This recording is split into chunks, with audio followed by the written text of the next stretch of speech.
Ya halo teman semua, balik lagi di KPN News. Masih bahas ke Subang. Ini gue mau ngucapin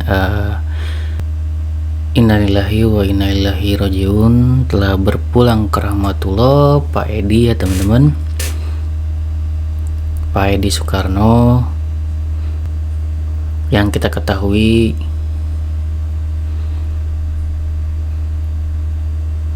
beliau adalah pejuang atau pahlawan Kaus Subang ya. Kita doakan ya Allahumma firlahu warahmu wa'afi'afu anhu, Allahumma ja'alhu qabratan min riyadil jannah wa taj'alhu qabratan min hufratin niran, amin. Ya semoga amal ibadahnya diterima ya teman-teman, diampuni segala dosa-dosanya. Semoga beliau ya husnul khotimah lah ya gitu ya. Dan di sini beliau adalah seorang yang pemberani, pahlawan Kaus Subang, memberikan suatu kesaksian yang sangat krusial ya. Dari awal beliau mengawal, bahkan beliau ini orang yang paling tulus menurut gua. Kenapa tulus? Karena untuk mengawal Kaus ini beliau itu benar-benar turun dan memiliki inisiatif sendiri gitu ya, seperti selayaknya seorang detektif yang benar-benar mengejar ini pembuktiannya seperti itu. Walaupun di perjalanan gitu kan ya, sepertinya beliau memiliki banyak musuh sehingga banyak yang tidak menyukai beliau gitu ya. Ada teman-teman juga berkomentar gitu, bang kenapa lu nggak bahas ini gitu kan ya, tentang berpulangnya atau meninggalnya Pak Edi. Ini kan ya gue balas juga ya, sebenarnya ini akan dibahas oleh Kisodo di live TikToknya, dan semalam itu sudah dibahas juga. Mungkin teman-teman ada yang menyimak, ada juga yang belum. Bagi yang belum nanti karena semalam itu Kisodo nggak sempat nge-live-in di YouTube, mungkin teman-teman nyari-nyari gitu ya. Gue karena beliau nggak live, jadi gue sedikit live-in juga. Mungkin gue taruh di linknya di kolom komentar buat teman-teman nyimak lagi. Itu ada sedikit lah pembahasan tentang Pak Edi ya, dan juga ada Pak Erdilau juga di situ sebagai narasumber juga. Dan sebenarnya panjang ya yang bisa kita bicarain, tapi karena semalam ada bola juga, jadi Kisodo nge-cut juga gitu di jam 11 ya. Jadi teman-teman ya bisa simak, semoga nanti ada live juga lagi ya bersama Pak Edi Lau juga, atau mungkin dengan teman-teman semua nih yang belum hadir ya, gua harap bisa hadir untuk memberikan pendapatnya gitu ya, apresiasinya gitu ya. Ya tinggal curahin aja gitu ya untuk pemikiran dari teman-teman semua gitu. Hal pertama yang gue rasain apa mengenai Pak Edi ini yang berpulang, tentunya kaget ya, sama seperti teman-teman semua gitu ya. Ini kejadian itu kan mungkin setengah 6 atau jam 6 gitu ya. Terus gue lihat juga dari konten Bang Freddy, beliau juga mau ngontenin itu, nanya dulu ke Bang Yahya gitu. Bang Yahya bilang tar dulu bang, jangan di up dulu. Karena apa ya, karena menunggu istri dari Pak Edi itu sendiri ya kan. Beliau tuh kecelakaan bersama, dan istrinya ini selamat lah gitu ya.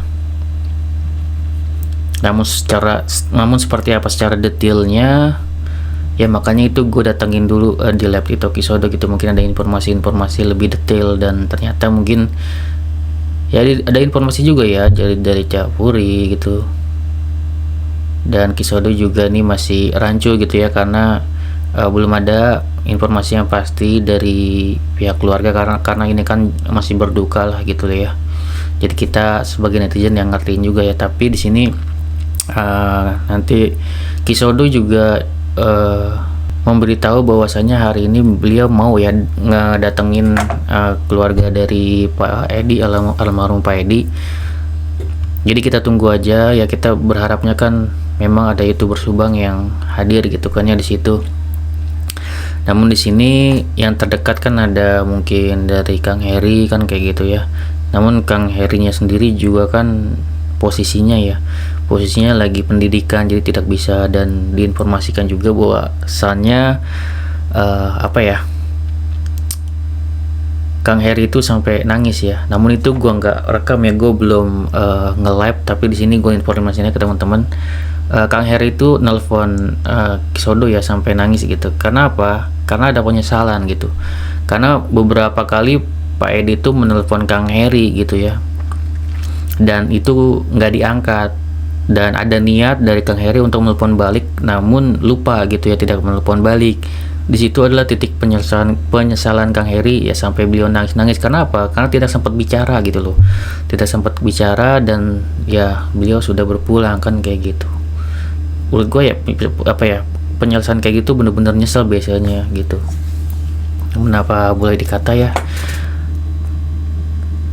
bagaimana ya, gue bahas tentang ini. Sebenarnya ini kan lagi berduka, namun pembahasan itu teman-teman bisa lihat aja di link di komentar untuk obrolan kita gitu ya mengenai Pak Edi. Di situ gue juga dimintai tanggapannya juga ya kepada di situ gue juga dimintai pendapatnya dari Kisodo mengenai Pak Edi. Di sini kan sebenarnya konteks kita adalah untuk live tersebut, live TikTok tersebut adalah bagaimana tanggapan teman-teman semua mengenai personal Pak Edi kan gitu. Bagaimana personal Pak Edi, dan gue juga ditanyakan mengenai hal itu kan kayak gitu. Ya gue hadir, gue akhirnya tahu Kisodo nggak nge-live, akhirnya ya gue ngomong dulu gitu ya pendapat gue, baru ya gue inisiatif untuk live. Karena gue tahu banyak dari teman-teman semua yang menunggu gitu ya untuk live Kisodo itu yang di TikTok, dan disayangkannya mungkin teman-teman ada yang nggak sempat lihat, ada juga yang nggak punya akun TikTok kan kayak gitu ya. Jadi gue inisiatif untuk sedikit merekam gitu ya sebelum habis gue berbicara pendapat gue gitu ya tentang Pak Edi. Jadi apa bang menurut lu tentang Pak Edi ini ya mungkin kita bahas ini dulu ya, pendapat tentang personal Pak Edi ya. Ya di situ gue berkata ya, atau menjawab pertanyaan dari Kisodo, bahwasannya menurut gue pribadi almarhum Pak Edi ini adalah orang yang sangat berani gitu ya, dan bisa menjadi panutan atau contoh bagi anggota-anggota kepolisian lainnya. Karena apa? Karena beliau ini berani benar-benar untuk apa ya, berkata suatu hal yang benar kan kayak gitu. Dari awal beliau ini benar-benar turun tangan langsung menemukan barang bukti mengenai motor misalkan yang berdarah, tapi kok ada keanehan kejanggalan yang diperiksa, kok motor yang bersih yang tidak berdarah kan kayak gitu. Mengenai CCTV juga beliau lihat secara langsung, dan itu yang dikatakan oleh pemilik dari CCTV tersebut bahwasannya itu adalah Bumin, bukan kata Pak Edi langsung kan kayak gitu. Dan itu dicek juga secara inisiatif ya, jadi beliau ini seperti inisiatif detektif gitu kan ya, untuk mengecek sendiri kebenarannya.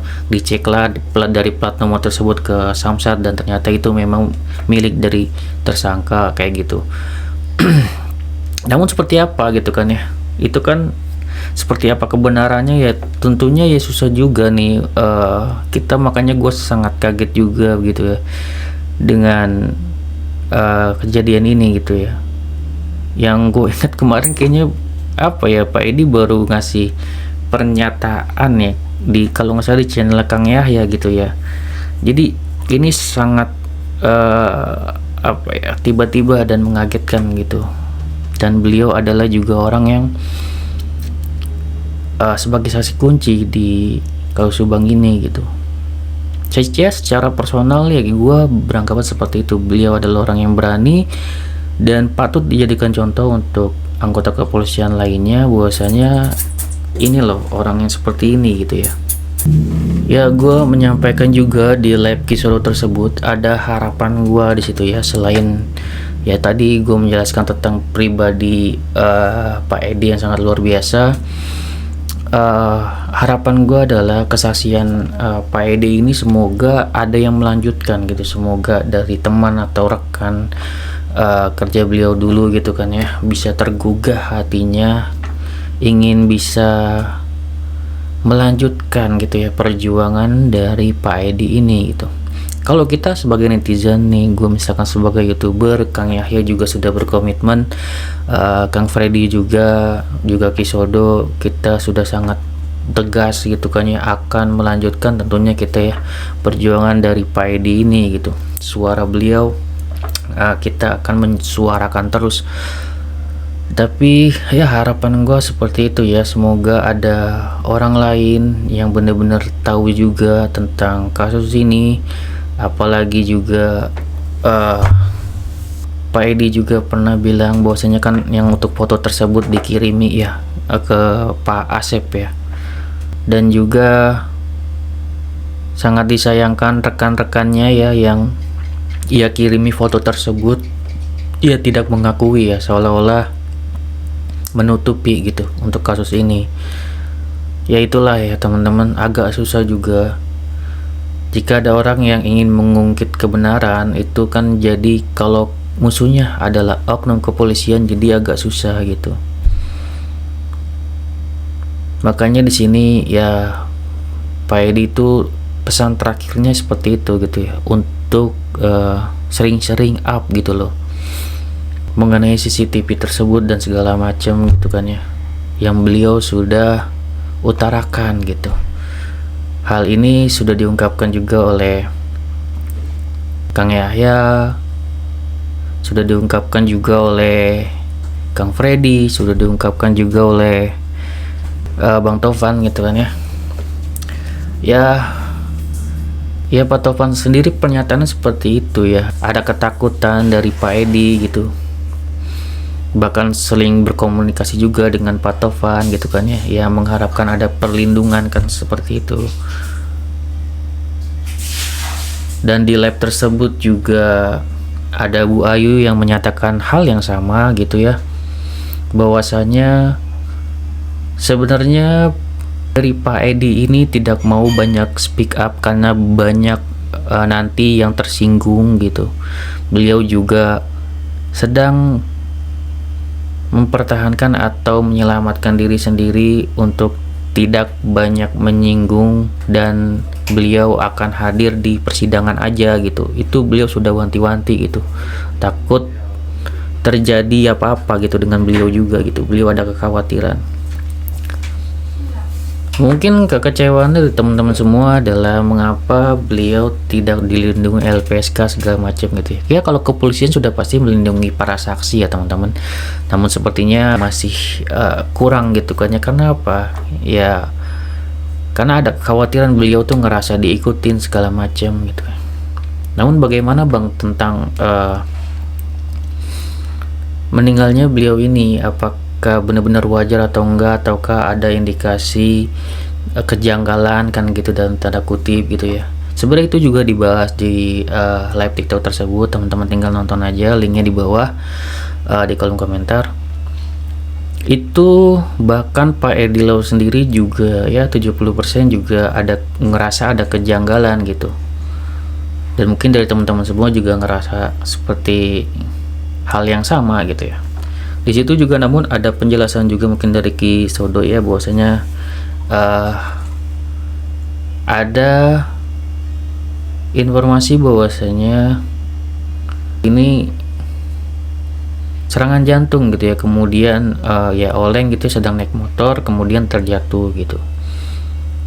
Ada juga seperti itu, namun ini masih rancu. Makanya Ki Sodo untuk hari ini ingin datang ke tempat almarhum gitu ya, karena di sini memang yang harus diwawancari adalah istrinya gitu ya. Namun di sini paling ya kedatangannya untuk takziah lah gitu ya, karena sini posisinya sedang berduka cita. Kalau misalkan ada informasi yang lebih ya tentunya akan disampaikan ke teman-teman semua gitu ya. Bisa saja nanti kan Ki Sodo mencari informasinya dari sanak keluarga atau yang lain gitu, tidak langsung ke istrinya mungkin yang sedang berduka gitu kan ya, sekedar untuk mencari POV dari sisi keluarga atau sisi tetangga yang mengetahui informasi gitu ya, yang benar-benar valid tentang keadaan dari Pak Edi ini gitu apakah benar ini ada sakit atau seperti apa kan gitu. Harusnya kita ya berpikir positive thinking dulu, karena posisinya kita juga tahu gitu kan ya, untuk yang namanya nyawa gitu kan ya, itu bisa diambil kapan aja. Dan di sini kita berpositive thinking dulu sebelum ada informasi lebih lanjut bahwasanya ini adalah memang sebuah kecelakaan gitu kan ya, mungkin beliau ada sakit ya, berpositive thinking dulu gitu ya. Adapun nanti ada kejanggalan, nanti juga mungkin akan terlihat gitu ya. Namun upaya apa bang, perkiraan gitu kan, agar kita tidak curiga terus atau seperti apa, itu gue mungkin juga mengupayakan ya, mencoba untuk mempertanyakan untuk ke Pak Erdi Lau juga ya, untuk Pak gitu ya, mungkin kan Bapak punya rekan atau keluarga gitu kan ya di kepolisian gitu, apakah mungkin bisa membantu untuk mengecek sekedarnya gitu ya, untuk dari kecelakaan gitu ya, kecelakaan dari Pak Edi ini, apakah ada kejanggalan ataukah enggak kan kayak gitu ya. Sebenarnya beliau bisa-bisa aja, beliau menanggapi, beliau bisa-bisa aja bantu untuk hal tersebut, apalagi kalau dari keluarga dari almarhum itu ingin beliau menjadi kuasa hukumnya gitu. Namun itu kan harus dicek juga gitu ya, seperti handphonenya apakah ada komunikasi oleh orang lain gitu kan ya, ada nggak indikasi-indikasinya gitu. Dan itu jawaban yang bagus ya dari Pak Edi Lau. Kita tidak bisa tentunya ya menuduh siapapun atau apapun kecuali memang ada indikasinya dulu gitu ya. Tentunya besok juga kan akan dicek nih, atau hari ini ya dicek oleh Kisodo jika memang mendatangi gitu, memang harus ada yang mendatangi, ada nggak sih kejanggalannya gitu kan ya. Dalam kondisi memang ini kan untuk ya takziah gitu ya, silaturahim aja kepada keluarganya. Jika pun ada informasi lebih lanjut, jika pun ada memang kejanggalan, itu kan akan ketahuan. Dan jika memang ini adalah suatu hal yang normal juga akan ketahuan kan kayak gitu. Jadi tidak ada spekulasi apapun gitu ya. Kalau dari Kang Furi sendiri juga sudah menanyakan hal tersebut dan datang gitu kan ya, namun beliau menyatakan bahwa ada fitnah gitu segala macam kepada beliau, walaupun gua nggak tahu juga siapa yang fitnah gitu ya, apakah netizen atau seperti apa ya. Sebaiknya teman-teman ya jangan memprovokasi beliau, biar aja gitu ya, karena beliau juga maksudnya juga baik untuk mencari informasi, dan kita dapat informasi juga nih dari Cafuri gitu. Itu dari POV beliau. Untuk penjelasan lebih lanjut teman-teman ya cek link di video lab Capuri juga, karena yang semalam juga ya selain ada Erdi Lau, ada Bang Puri juga di situ memberikan tanggapannya mengenai Pak Edi. Ya beliau juga tidak tahu lebih detail tentang Pak Edi, namun mengenai kasus Subang ini ya tahu, namun secara pribadinya beliau menyatakan tidak terlalu tahu mengenai Pak Edi gitu. Kemudian ya beliau mendatangi gitu untuk tempat almarhum gitu, dan ada penjelasannya beliau untuk detailnya teman-teman lihat sendiri aja di labnya gitu ya. Karena di situ ya sudah bertemu Pak Erdi, ada Bang Puri, ada gue pribadi gitu ya, ada Kisodo, ada Bu Ayu, ada Bang Jack juga. Dan ya kita selain membahas tentang Pak Erdi juga ya membahas tentang yang lain-lainnya juga, karena kalau ada Pak Erdi Lau nggak jauh dari yayasan juga gitu ya, seperti itu. Yang gue bahas ini cuma masalah ya tentang Pak Edi nya aja dulu gitu ya. Di situ ada sebuah pertanyaan juga ya, gue lupa dari Bang Sasena atau siapa, menanyakan ke Pak Erdi Lau, Pak, ini kesaksian dari Pak Edi apakah bisa dilanjutkan atau tidak, kan seperti itu, bertanya ke Pak Erdi Lau sebagai advokat lah kan kayak gitu ya. Kemudian Pak Erdi Lau menjawab ya, Pak Erdi Lau menjawab bahwasanya suatu kesaksian apalagi sudah disidangkan sebelumnya dan sudah ingkrah itu tetap akan dianggap yang namanya sebuah kesaksian, itu dianggap ya. tetap ada gitu. Dan soal yang kesaksian baru ya tentunya tidak ada karena beliaunya sudah meninggal dunia dan dianggap sudah putus. Namun kalau untuk kesaksiannya ya tetap dianggap gitu karena sudah ingkrah. Tinggal bagaimana siapa yang melanjutkan, kan kata Pak Idil seperti itu ya. Apakah nanti mungkin ada teman, kerabat, supir atau seperti apa gitu karena yang juga mengetahui hal ini dan misalkan beliau, Pak saya mau menguatkan kesaksian dari Pak Edi ini. Nah itu bisa namanya suatu kesaksian yang berlanjut kayak gitu. Jadi seperti itu ya, kesaksiannya bisa berlanjut dan itu yang gue harapin. Makanya di situ gue juga menyatakannya seperti itu aja ya. Gue harap ada yang tergugah hatinya gitu ya dari rekan Pak Edi, dari teman Pak Edi yang mengetahui hal ini gitu kan ya. Apalagi yang di WA gitu kan ya oleh Pak Edi diberikan nih barang buktinya. Ya gue harap bisa tersentuh hatinya untuk speak up gitu. Ya kalaupun gak ada ya tetap ya kita andalannya cuman bisa berdoa ya sebagai netizen teman-teman. Semoga ada yang tersentuh hatinya yang mengetahui hal ini, terutama yang diketahui Pak Edi gitu ya, mau speak up karena runutan Pak Edi ini sangat panjang yang ia ketahui gitu. Dari olah TKP ya, menemukan barang-barang bukti di TKP, kemudian juga melihat CCTV, dicek juga di Samsat gitu. Jadi panjang gitu sampai dia mengirim foto kepada rekan-rekannya di WhatsApp, tapi ya rekan-rekannya tidak ada yang mengakui kan seperti itu ya. Soalnya beliau mau mengungkap kebenaran namun ya banyak dimusuhin seperti itu, dan beliau juga kan menyatakan banyak diteror gitu ya, selalu merasa diikuti seseorang kan kayak gitu.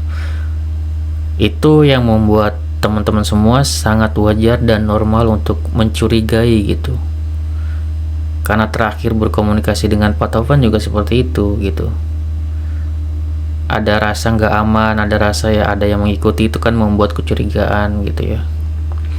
Tapi di sini gue pribadi ya masih berpositif thinking walaupun ada kecurigaan ke arah tersebut gitu ya. Mungkin dari teman-teman semua juga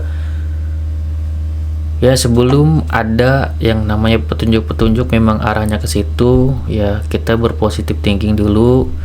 Ini adalah sebuah kecelakaan biasa, ini adalah sebuah mungkin memang ada penyakit sesuai kata Kisodo, ada jantung gitu kan ya. Namun Kisodo juga akan memverifikasi sendiri dan datang langsung ke tempat almarhum gitu untuk melihat ini, jangan rancu gitu, ada kebenarannya gitu, langsung ke tempat almarhum gitu kan ya. Jadi ada kejelasan nih, tidak ada kecurigaan lagi dari kita semua mengenai berpulangnya atau meninggalnya Pak Edi ya teman-teman. Mungkin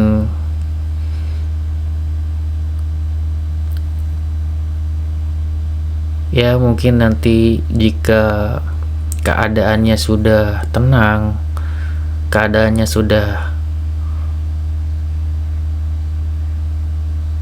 baik ya bagi